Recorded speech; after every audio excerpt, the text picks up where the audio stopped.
and that's what our future could look like if we don't somehow come together and encourage our people that are supposed to guide us to lead us and help our people. Oh, that's perfect.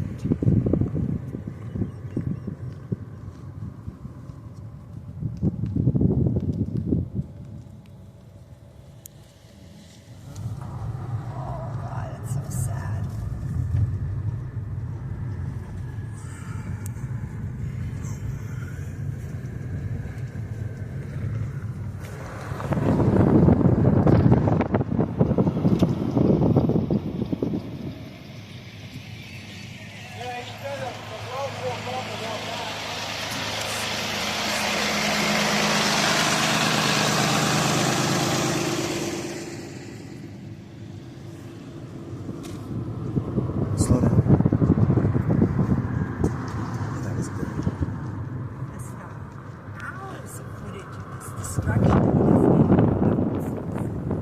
So the fence is there and the house behind it is gone. You said the Altadena Historical Society.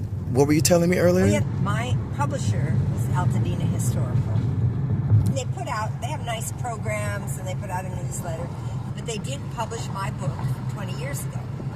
So and have up until now, even though it's been out of print for 19 years, they've never brought it out again, even though a lot of people have asked them. But they're apparently very interested in doing that. So that's good news. How do you feel about that?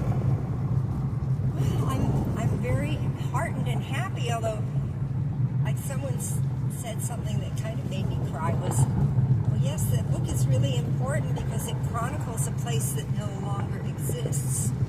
When I heard that, it was like a stab in my heart. But it does exist. I mean, what is Altadena? It's not just buildings. You know, buildings are a big part of it, but it's people and its sense of place and it's our culture and our history. And so it does exist. It's important to have a book like that that is a chronicle that will kind of remind people, I think, of what we need to be mindful of, what we're trying to restore. You know, not I mean, the buildings, yes, but not just the buildings. And it'll be introduced to a whole new generation. Yeah, and it's amazing that people who want to stay, how many people want to stay, but there's some people who want to stay but think they can't afford to, and that's a group that needs a lot of help.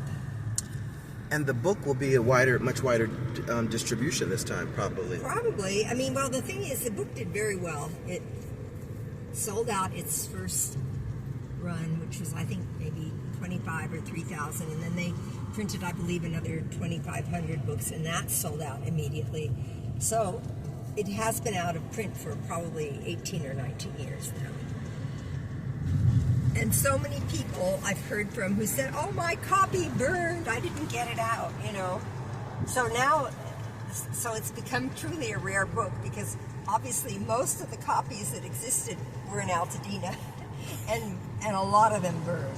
In the interview, when I told you I interviewed you, I told you a friend of mine picked it up, his mother picked it up at a thrift store in North Hollywood. Oh, how great. I hope you got a deal. And if you go back and watch the interview, you'll see that.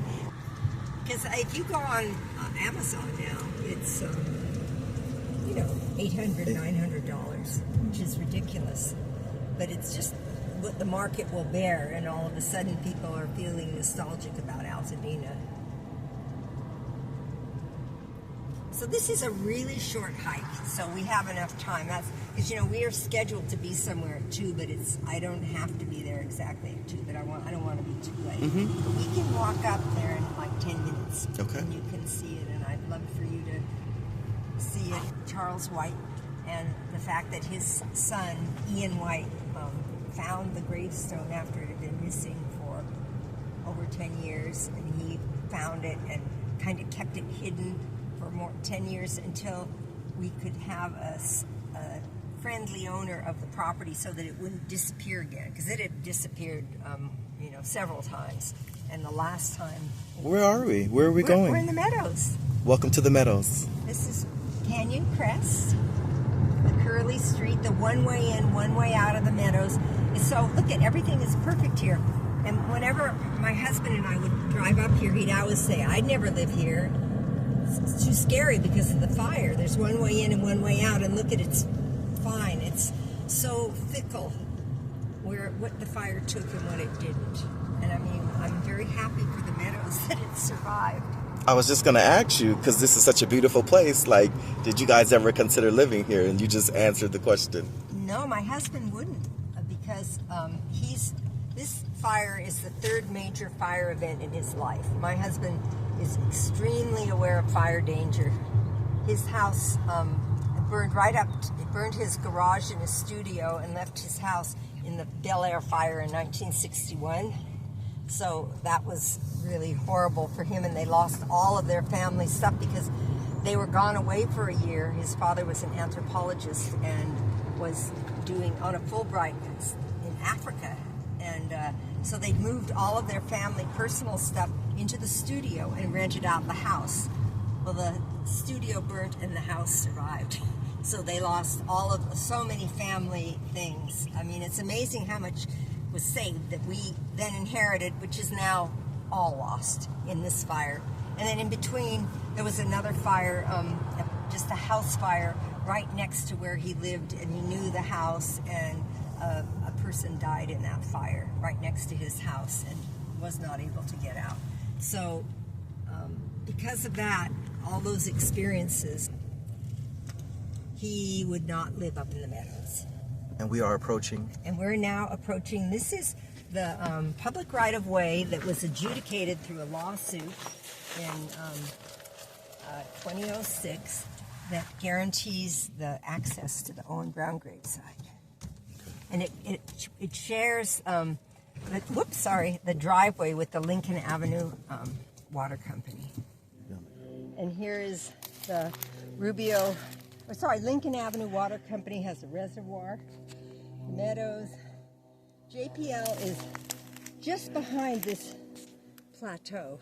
And when we get up there, you can see it real clearly. That is like upper part of La Cañada Flint Ridge over on that ridge. And then, of course, Altadena. When we get on top, the view is, you can see everything, 360 degrees. Negro Canyon, or even N-Word Canyon. This is named after, but people know who the man was, Robert Owens. And we have a interpretive sign for him up at the top, which you can see. That's El Prieto Canyon down there. El Prieto, which means the dark one. And that was kind of the politically correct, sanitized version of what it was called before, which you can find on maps in the 30s, 40s, 50s. I don't know when they officially changed the name, but at some point, some kind of racial sensitivity came in. I don't know why they didn't call it Owens Canyon, because they know who the dark one was. His name was Robert Owens. I hear water. Well, there's some down there a little bit. That's not Millard Falls. Well, there's a little water down there now, not very much. You can see how green it is coming through here. And Robert Owens came and homesteaded in this canyon before the Civil War. And he bought his way out of slavery, and then bought his wife and his 2 kids. His wife was Winnie. He was very successful. They started a livery stable in Los Angeles, moved to Los Angeles. He was in business with another black guy named Hall, and he became sort of the richest black person in Los Angeles. This is all before the Civil War, when blacks had really few rights, considering California's a free state. They were not allowed to testify in court. There were a lot of legal prescriptions and also informal customs that, kind of kept black people. There were very few black people, like, 10 or 20 or under 100 anyhow in LA at that time. And it used to have a beautiful big summit behind it, that came up so you could hardly even see this little wall here. a beautiful, and it will come back. We think it will come back. And then we've added these benches, so when people come up here, they can sit and they can contemplate the role that Owen Brown and his family had in ending American slavery, which is, to us, very significant. And this is his actual gravestone, the one you saw in the picture. And we recreated the surround. It looks exactly like it did when they put in this gravestone in 1898. But this is the gravestone that was lost, kicked over down the hill, and finally removed by a previous owner who wanted to build his dream house up here. Even though there's really no road access, no water, no utilities, one very determined, very rich person could have built a home up here because it is zoned residential, because it's considered part of the Meadows. So, we're so happy it didn't burn. And Owen would be happy to know that his gravesite has been designated an official LA landmark as of December 12th, 2024. Just a month, less than a month, well, about a month before the fire. And that it didn't burn. And so people come up here all the time. I mean, maybe a little bit less now because a lot of people think that the forest is closed, but this part is actually not closed. And you can come up here now. His death anniversary was the day when the fires were happening. The day after, January 9th. He actually died January 8th. It's a mistake on the headstone.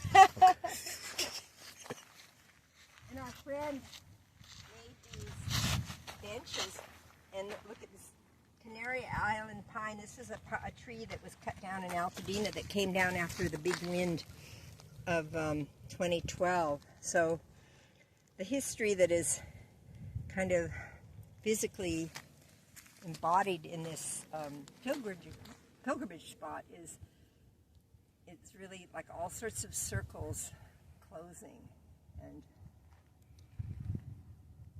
I find it a very moving place to be.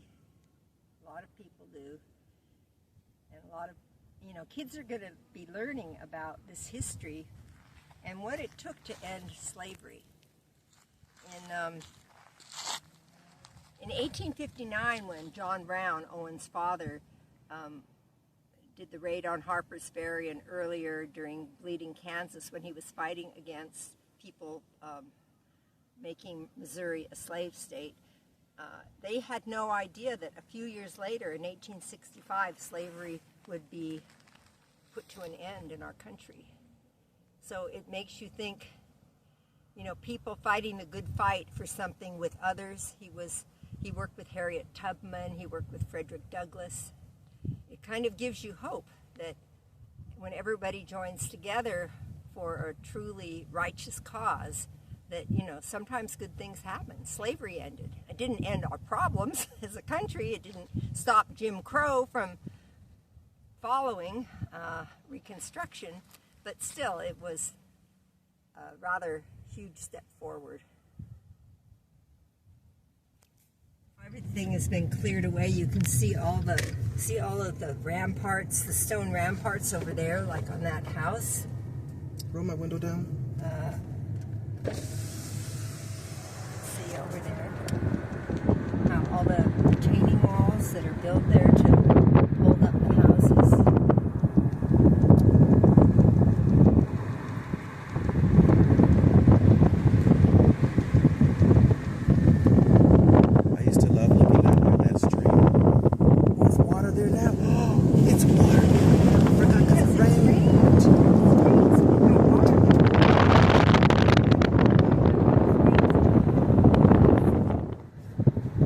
The rain is a month late. Too late to say. It's strange. It's more than a month now. It happened January 7th, and we're already on February 16th, my husband's birthday. He's 79 today. We're too old for this. Period. You know, this isn't how you imagine you're going to spend your golden years. It's rebuilding a house. That's such a big project. However, that's what's happening.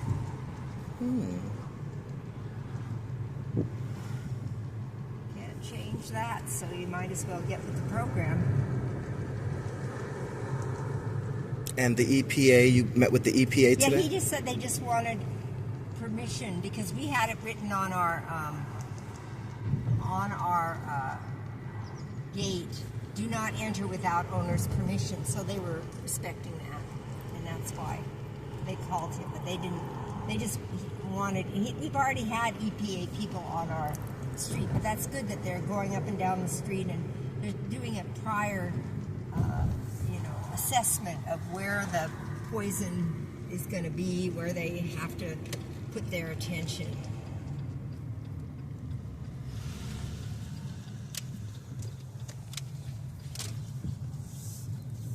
And what happens now? Well, in terms of what? Of rebuilding? Or? Yes. Well, we'll have to get the toxic waste. That's phase 1, cleanup. Phase 2 is the fire debris waste. And then after that, we can assess whether our foundation, any of our foundation is still good. If we can salvage some of it and save ourselves some money in the rebuild. Because even though we were fairly well insured, it's never enough, and the cost of building has gone up so much. So.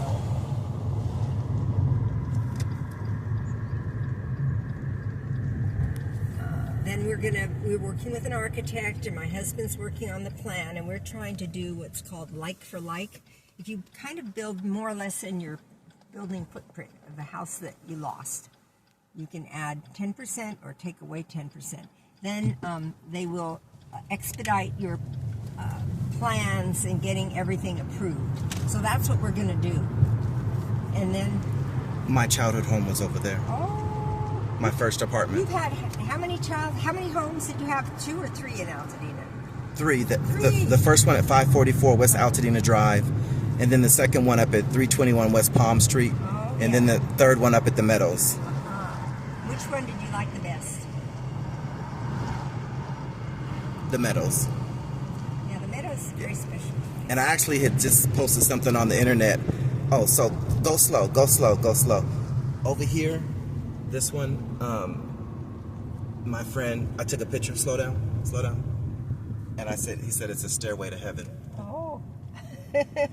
I said before or after the fire? After. I'll send you the picture. Question: have you found? I mean, it seems like not a whole. I mean, considering how terrible this fire is, not that many people died. However, 17 or 18, and a lot of them were all on our side of town, and a disproportionate number, considering Altadena is about 18% African American.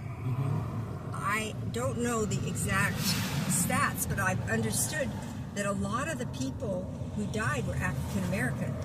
More than 18%, like maybe more than half. I don't know. But have you talked about is it because of lack of warning? We didn't get a warning, but our friend called us.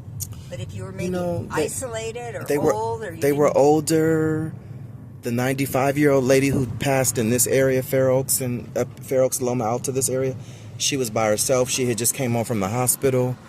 They found her with her eyeglasses on her skull. The other older African-American guy, he passed away with his son who was handicapped. So it was a matter of them being older with health issues. And isolated. Then stubborn and some not wanting to leave. Isolated. We're approaching the Waldorf. I know my daughters.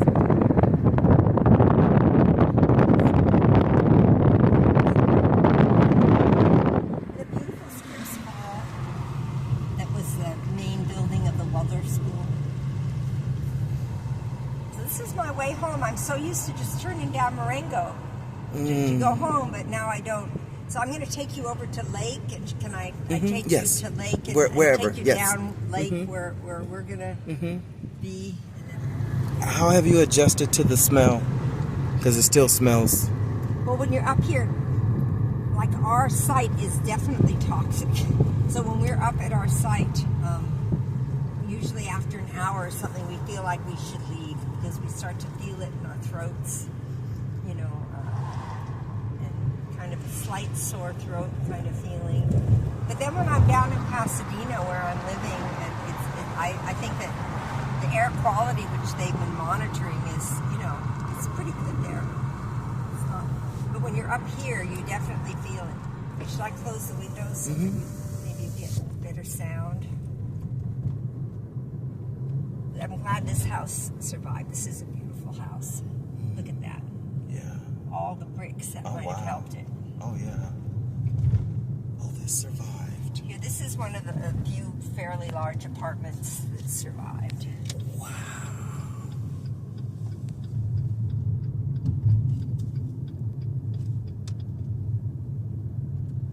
The sheriff's station survived. How's that? I have to say this. Yeah, the fire station, that didn't burn. It's just south of here. The fire station didn't either. Yeah. I was walking up here yesterday and I said, how is this? The sheriff's station didn't burn? This used to be the Manning boys. They're the brothers. They had a printing shop here. I don't know what's in there now. It didn't burn, but you see it's totally surrounded and it's like a concrete brick construction. That must have helped it. And we are going south on Lake.